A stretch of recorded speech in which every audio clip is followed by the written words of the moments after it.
los silencios nos ponen incómodos.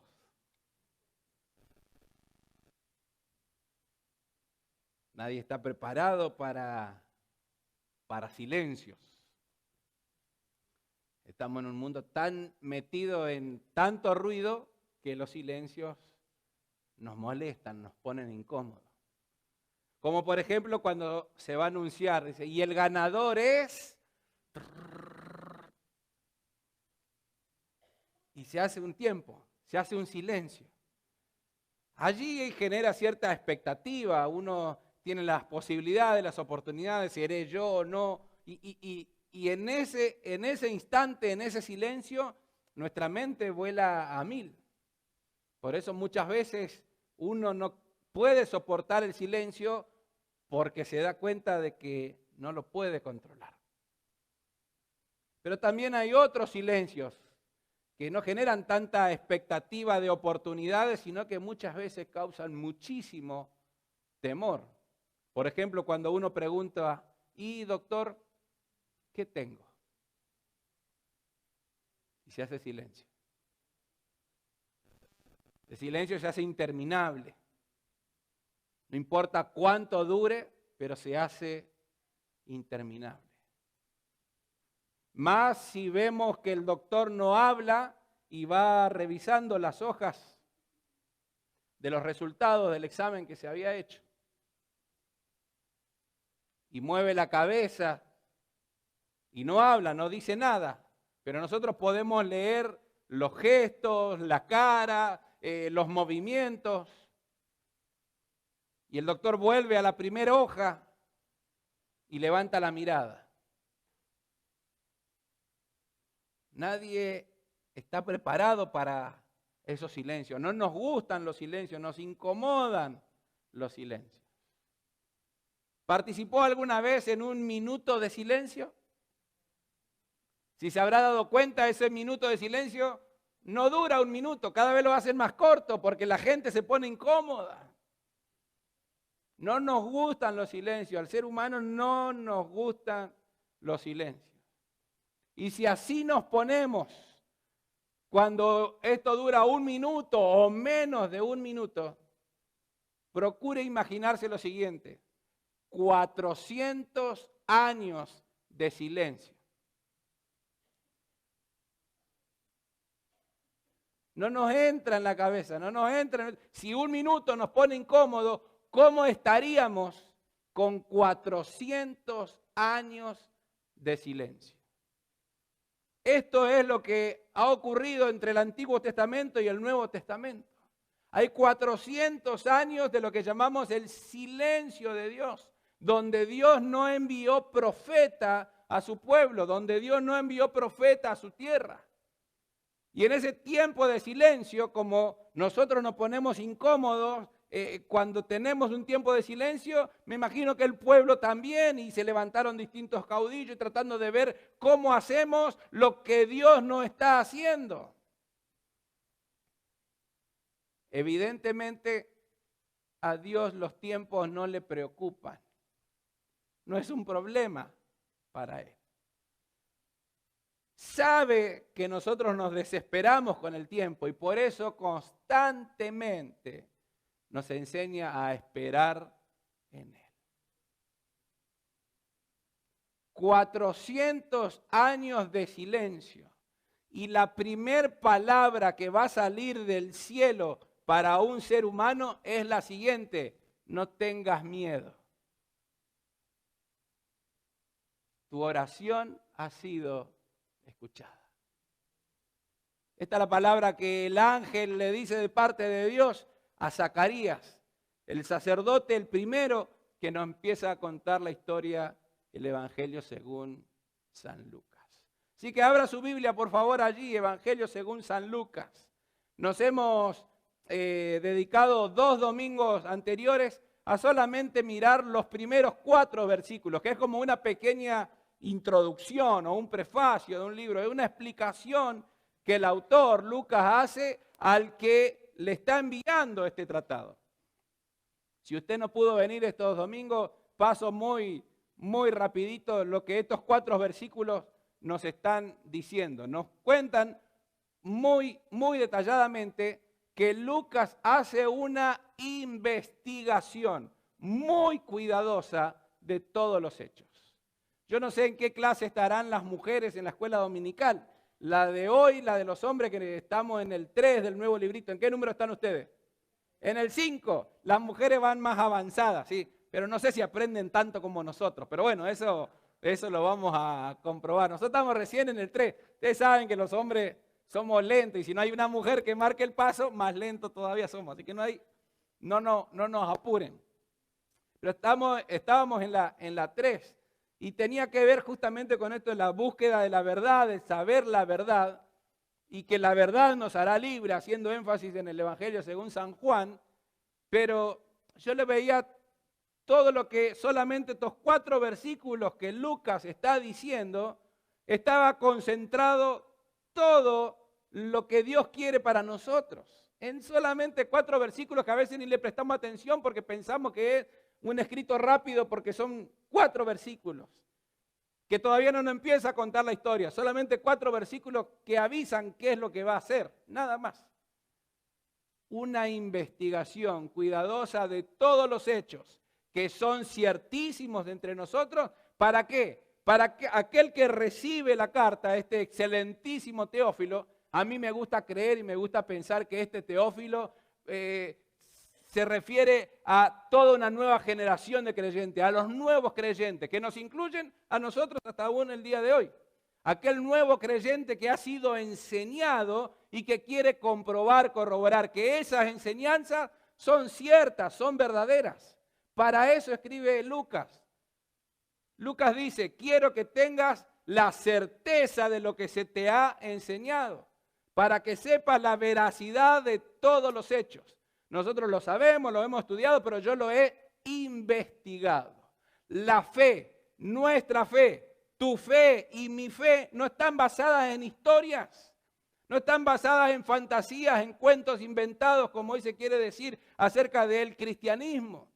El cristianismo, la fe cristiana, la fe verdadera está basada en hechos reales y comprobados. Eso es el Evangelio de Lucas. Una investigación donde se comprueban todo lo que se había y se estaba hablando. Estos son hechos comprobados. Tu fe y mi fe no está basada en mitos, en leyendas. Tu fe y mi fe están basadas en hechos reales, en un Cristo Jesús vivo, en un Cristo Jesús que caminó con sus discípulos, que le enseñó a sus discípulos, que todo lo que se cuenta y nos enseña la palabra de Dios son hechos reales y comprobados, porque Él fue a las fuentes primarias, aquellos que lo vieron con sus propios ojos, aquellos que escucharon sus enseñanzas, aquellos que estuvieron con Él, especialmente aquellos que estuvieron más cercanos, los 12 discípulos, pero muy especialmente con alguien que los otros evangelios no nos cuentan mucho, y Lucas sí,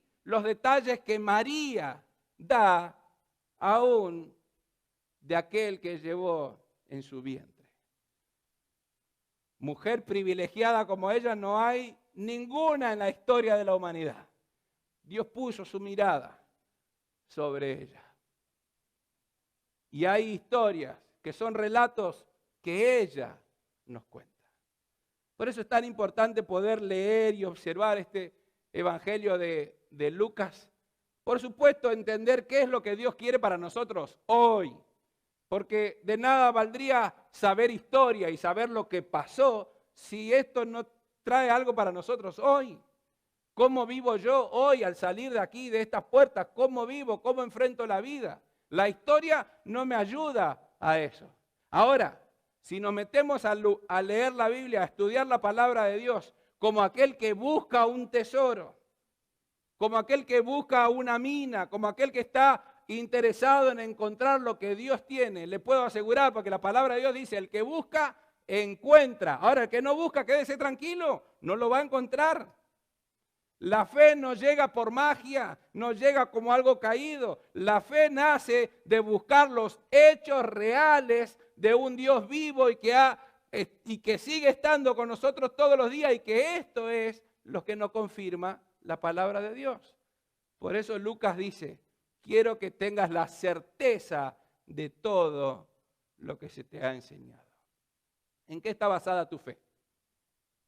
¿En historias que pueden ser reales, pero todavía no has comprobado que es cierto? Es una fe débil. Viene un viento, viene una tormenta y te sacude, nos lleva de un lado para el otro. Tu fe y mi fe se mantienen firmes cuando podemos comprobar que esto es cierto. Como hablábamos hoy en la clase, yo puedo creer que una silla tiene la capacidad de sostenerme. Y creo y veo la silla y es real y todos los que estamos en el cuarto vemos la silla. Nadie duda de que existe la silla. Allí está, tiene 4 patas, me va a sostener. Pero hasta que yo no vaya y me siente en esa silla, no estoy afirmando que realmente creo.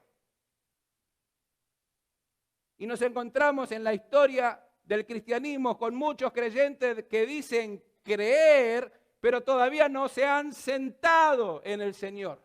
No permanecen en el Señor. No le han entregado su vida completa al Señor. Miran al Señor y lo observan desde un costado.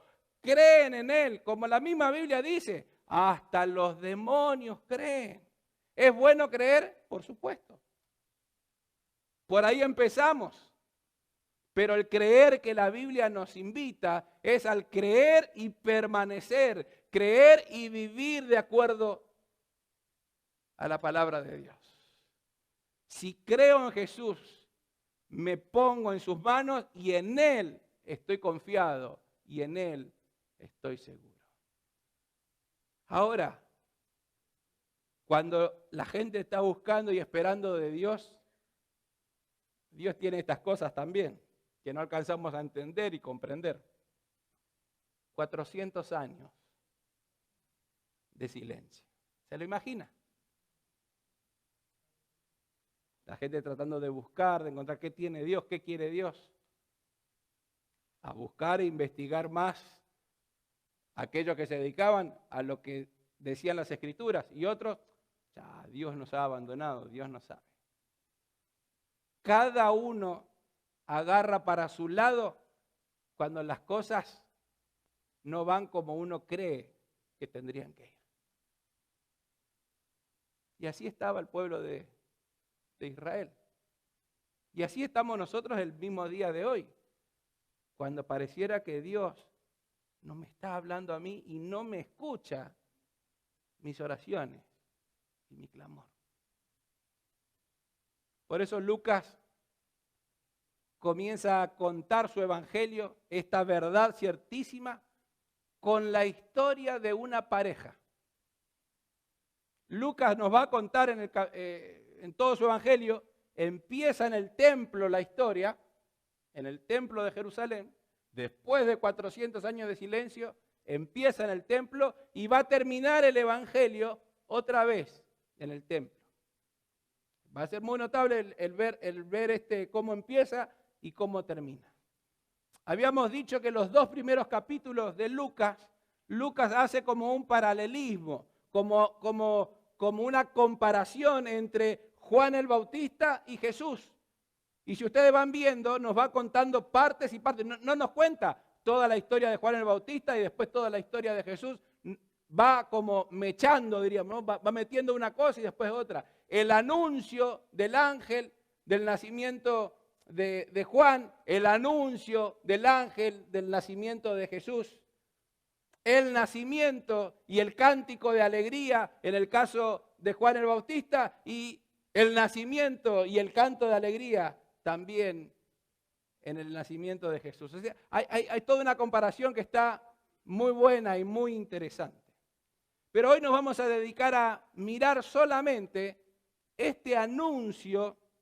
Esto es lo primero que el cielo abre y vuelve a hablar después de 400 años, escuchando la oración de un matrimonio, escuchando la oración de una pareja ya muy anciana.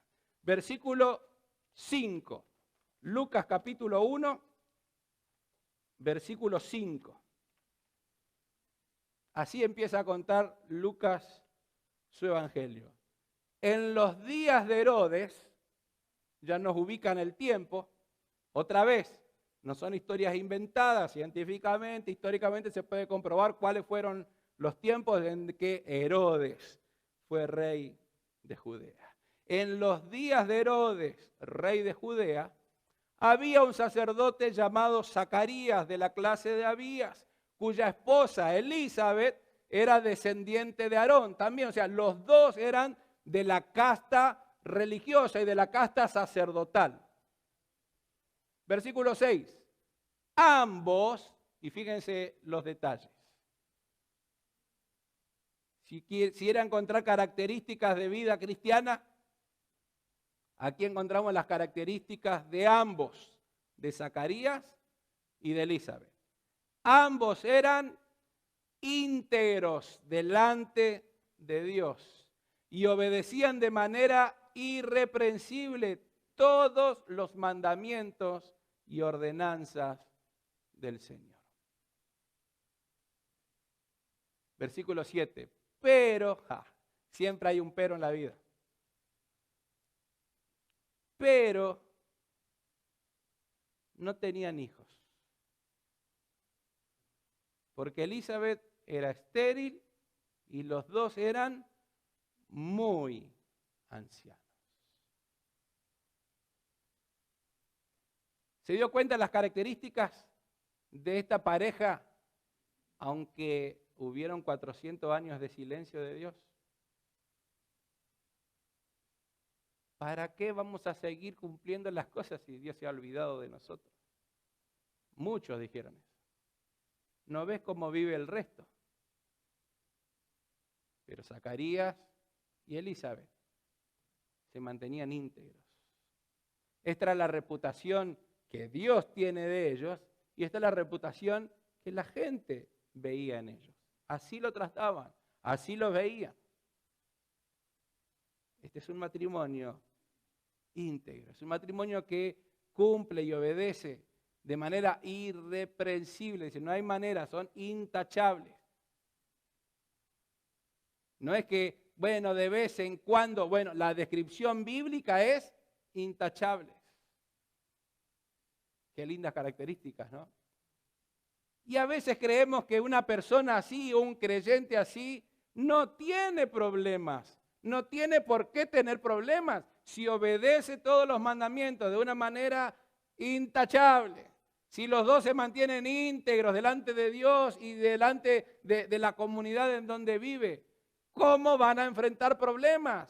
Y lo primero que nos dice el texto bíblico es, pero no tenían hijos y esto era un gravísimo problema para ellos y esta era su oración, esta era la vergüenza que acarreaba Elizabeth.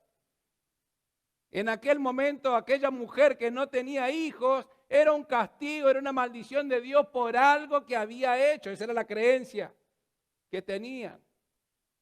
Por eso esto era una vergüenza para este matrimonio que era íntegro, irreprochable delante de Dios, pero no tenían hijos.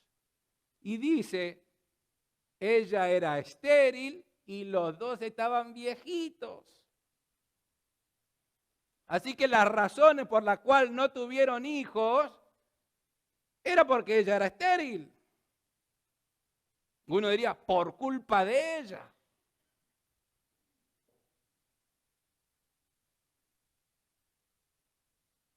Y después uno podría decir, bueno, quizás empezaron a intentar muy tarde y ahora ya son viejitos, que ya de viejo no se puede. Bueno, la Biblia queda clarita, ni por una cosa ni por la otra.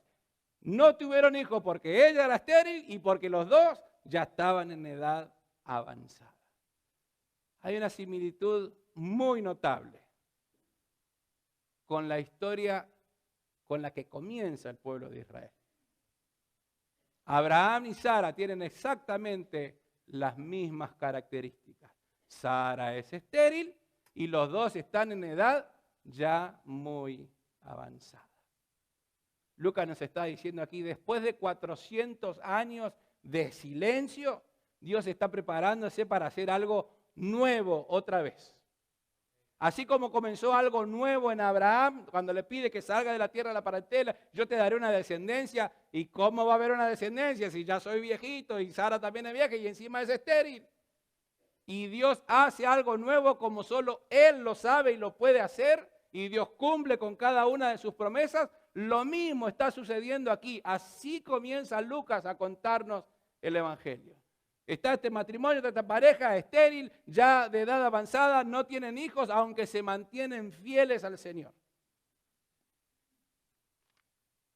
Así que si usted es una persona justa, si es una persona que sigue al Señor y tiene problemas, es bíblico, hermano, dele tranquilo. Los problemas no es problema. Los problemas son parte de la vida y parte de lo que Dios está haciendo, porque allí va a hacer algo el Señor. ¿En qué versículo me quedé? En el 7. Avancemos porque si no, no vamos a llegar. Versículo 8. Un día, acá Lucas usa mucho esta cuestión de tiempo, va a encontrar en los días, un día se dio el cumplimiento, porque para él es muy importante el marcar los tiempos. Un día en que Zacarías oficiaba como sacerdote delante de Dios, pues le había llegado el turno a su grupo, le tocó en suerte entrar en el santuario del Señor para ofrecer incienso, conforme a las costumbres del sacerdocio. Mientras se quemaba el incienso, fíjense, todo el pueblo estaba orando afuera. En eso, Zacarías ya estaba adentro quemando el incienso, un ángel del Señor se le apareció a Zacarías. Estaba parado a la derecha del altar del incienso. Cuando Zacarías lo vio, se desconcertó y le sobrevino un gran temor. Pero el ángel les dijo, y aquí vienen, como dijimos hoy, las primeras palabras del cielo después de 400 años. No tengas miedo. Wow. No tengas miedo, porque tu oración ha sido escuchada. Dios puede estar en silencio, pero su oído sigue estando atento. Tu oración ha sido escuchada. Yo sé que muchas veces nos quedamos ahí, cortamos ahí la historia y creemos que eso es todo lo que dijo el ángel. Y me gustaría que le prestemos mucha atención a este anuncio que el ángel le da a Zacarías. Porque comúnmente saltamos de aquí a que Zacarías se quedó mudo. Y es cierto, así sigue la historia, pero no se me apure, no se me apure. Como le dije, podemos tener 400 años todavía acá y seguir tratando de estudiarlo. Vamos de nuevo. Zacarías, no tengas miedo porque tu oración ha sido escuchada. Tu esposa Elizabeth te dará un hijo y tú le pondrás por nombre Juan. Tendrás gozo y alegría. Evidentemente no lo tenía. Evidentemente no solo era la oración de Elizabeth, también era la oración de Zacarías. ¿No? Tu mujer te dará un hijo. ¿Quieres uno? Tu mujer te dará un hijo. Y tendrás gozo y alegría. Y muchos se regocijarán de su nacimiento. No solamente papá y mamá, sino muchos se regocijarán de su nacimiento. Pues ante Dios será un hombre muy importante. Otra versión dice, ante Dios será grande, será llamado grande delante de Dios. Creo que muchas veces nos acordamos de esta parte nomás. No beberá vino ni licor. Pero sigue el texto. Y tendrá la plenitud del Espíritu Santo aún desde antes de nacer. Versículo 16. Él hará que, y ahí ya está dando el propósito, para qué lo va a enviar, para qué Dios le va a dar un hijo a Zacarías y a Elizabeth. Y fíjense para qué se lo envía. Él hará otra vez que muchos de los hijos de Israel vuelvan al Señor su Dios. Dios está constantemente trabajando con la misma historia. Todo lo que le interesa a Dios es recuperar aquello que se ha perdido, aquello que se ha ido, aquello que no está, Él está trabajando de una y de otra manera para que muchos, por el trabajo de aquellos que Él envía, para que muchos vuelvan al Señor su Dios. Versículo 17. Y lo precederá con el espíritu y el poder de Elías para hacer que los padres se reconcilien con sus hijos. Otra versión dice, o literalmente significaría esto, que se vuelva el corazón de los padres al de los hijos. Interesante. Esta frase está en el último libro del Antiguo Testamento.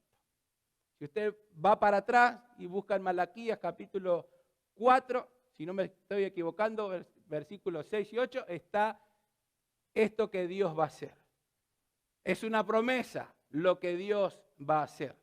Y 400 años después, Dios retoma esa promesa y la planta aquí. Pero quiero llamar la atención a lo siguiente. Lucas cita solamente esta parte. Es una profecía por la mitad, por llamarlo así. Hará que los padres se reconcilien con los hijos. Muchas veces a nosotros nos gusta que los hijos sean los que se tengan que reconciliar con los padres. Los hijos los que desobedecieron y tienen que volver. Son los hijos los que el plan de Dios es, papá, tú eres el responsable, tu corazón se tiene que volver al de los hijos.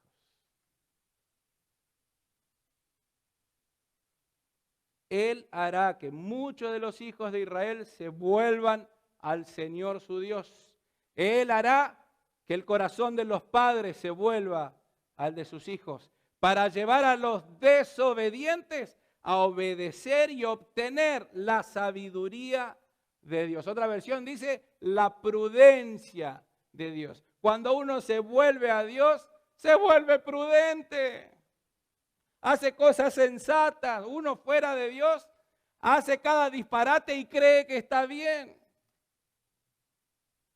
Pero Dios tiene que sacudir para que vuelva el corazón de los padres, se reconcilie con los de los hijos, y aquellos que están desobedeciendo, aquellos que son desobedientes, puedan obtener la prudencia, la sabiduría de Dios. La sabiduría de Dios va a estar disponible, como diciendo, acá, vuélvanse que acá está todo servido.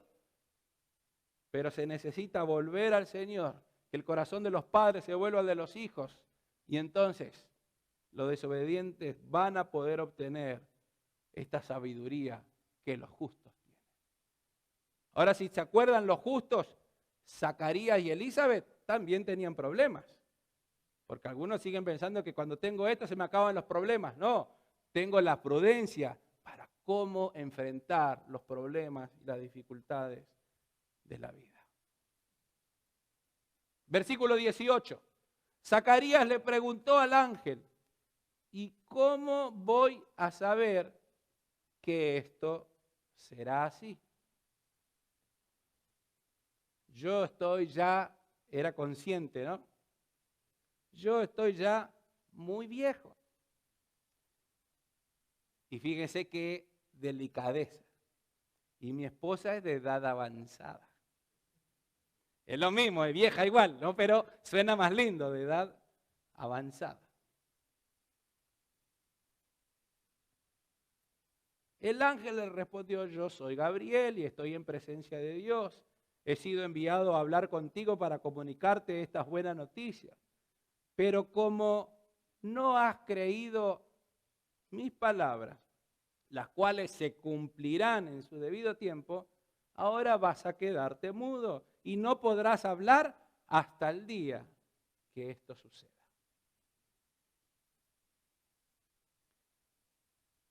¿Por qué no creyó Zacarías?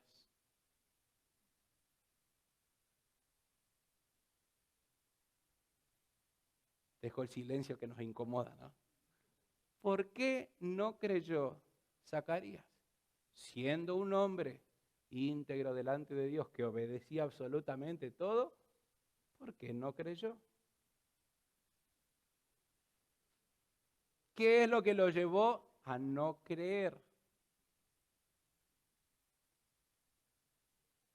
lo que nos dice el texto. No hay que buscarle por otro lado. Nos llega por arte de magia. Está todo en el texto, hermano. En el texto, si uno lo lee el texto nos trae toda la respuesta.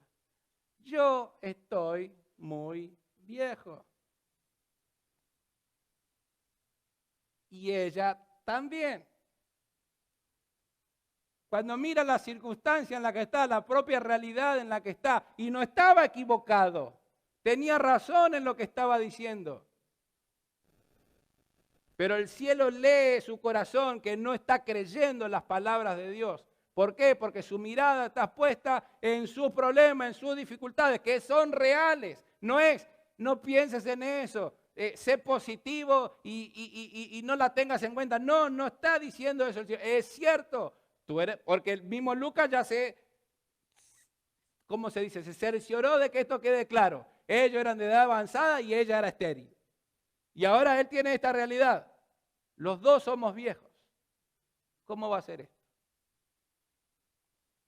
Cada vez que cerramos o bajamos los ojos de lo que Dios tiene, se nos cierra el corazón, se nos cierra el oído, entendemos, distorsionamos las cosas. Solamente el hecho de mirar la realidad para Zacarías le costó: Zacarías, no has creído. Como no has creído, te vas a quedar mudo. No por siempre. Cuando esto suceda, cuando lo veas con tus propios ojos, cuando la palabra del Señor se cumpla en ti, vas a volver, pero mientras tanto, te la vas a tener que arreglar. Dice el versículo 21, mientras tanto, el pueblo esperaba que saliera Zacarías, extrañado de que se tardaba tanto en el santuario. Pero cuando salió, no les podía hablar.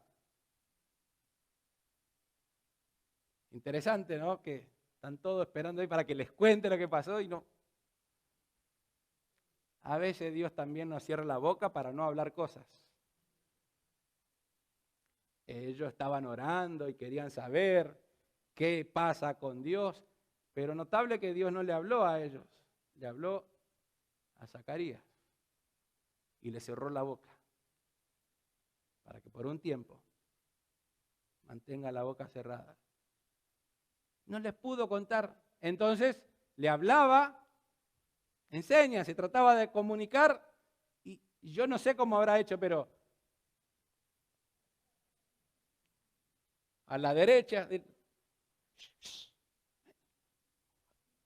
no sé cómo le habrá dicho, pero los que estaban ahí, dice, comprendieron no lo que iba a pasar, que tuvo una visión, algo pasó. Comprendieron que algo pasó allí adentro en el santuario, pues les hablaba con señas y seguía mudo. Cuando se terminó los días de su ministerio, así que Zacarías no salió de ahí corriendo para la casa, se quedó allí a completar el tiempo que tenían que trabajar y servir allí en la casa de Dios. Cuando terminó eso, dice, Zacarías fue a su casa. Detalle de todo médico. Versículo 24. Días después, no nos dice cuándo, no nos dice una semana, un mes, 5, no nos dice. Después de esto, su esposa Elizabeth, la estéril y vieja, quedó encinta y se recluyó en su casa durante 5 meses, pues decía, el Señor ha actuado así conmigo, para que ya no tenga de qué avergonzarme ante nadie. Cortitas las palabras de Elizabeth, pero muestran todo lo que estaba en su corazón a lo largo de todos estos años.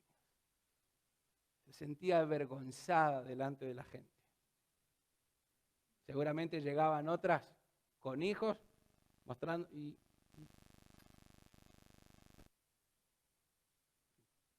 dice, esto ha hecho el Señor para que no tenga nada de qué avergonzarme. Hermanos, a lo que Dios nos enseña en su palabra el día de hoy, ¿Son nuestras características las características de vida de Zacarías y Elizabeth? Somos personas íntegras delante de Dios y delante de la comunidad. Somos personas que obedecemos intachablemente los mandamientos del Señor. Somos personas que acudimos a Él a orar por nuestras angustias. ¿A quién se lo iban a decir? A nadie. Era una vergüenza total, así que menos iban a ir a hablar con otros de lo que estaban sufriendo. Pero a Dios le hablaron. ¿Cómo estoy seguro? Porque Dios dice, tu oración ha sido escuchada. Cada vez que hay un dolor, cada vez que hay un clamor, es a Dios a quien debemos orar. Él escucha nuestra oración. Y cuando Él responde, lo responde, eso sí, prepárese en su tiempo. Bueno, Señor, ya, yo no sé, porque no dice el texto, si Zacarías y Elizabeth dejaron de orar, porque ya estaban viejitos, no sé. Quizás, no sé, no dice el texto. Saco conclusiones, usted puede sacar las conclusiones que usted quiera también. Lo que el texto dice es que clamaron al Señor y Dios escuchó aquella oración. Y ahora está a punto de responderla. Así como comenzó algo nuevo con Abraham y Sara, ahora va a comenzar algo nuevo con ellos. Nuestros hijos son un producto de alegría, dice, tendrás gozo, tendrás alegría, pero no son enviados para llenar nuestro corazón nada más. Nuestros hijos son enviados porque Dios tiene un plan con ellos y nosotros tenemos que saber trabajar para que el plan de Dios en ellos se pueda desarrollar. Ese hombre iba a ser llamado grande delante de Dios. Él iba a hacer que muchos del pueblo que estaban vagando por allí, desorientados por allí, puedan volver al Señor. El trabajo y el ministerio que iba a realizar era poder hacer que se vaya preparando todo para que esto sea un lugar en el cual Dios pueda obrar. El pasaje termina de esa manera. Así preparará bien un pueblo para recibir al Señor. Estoy en el versículo 17. Después de todo lo que el ángel le dijo, todo esto que era, en otro pasaje encontramos que era que todo monte se allane y todo plano se eleve. Bueno, es esto. Todo lo que va a hacer es preparar para que se pueda recibir al Señor. Para que haya un corazón dispuesto a recibir al Señor. No podemos recibir al Señor si estamos fuera de Él, lejos de Él. No podemos recibir al Señor si estamos en discordia en la propia familia. No podemos recibir al Señor si estamos actuando imprudentemente y no buscando la prudencia o la sabiduría de Dios que la pone en nuestras manos.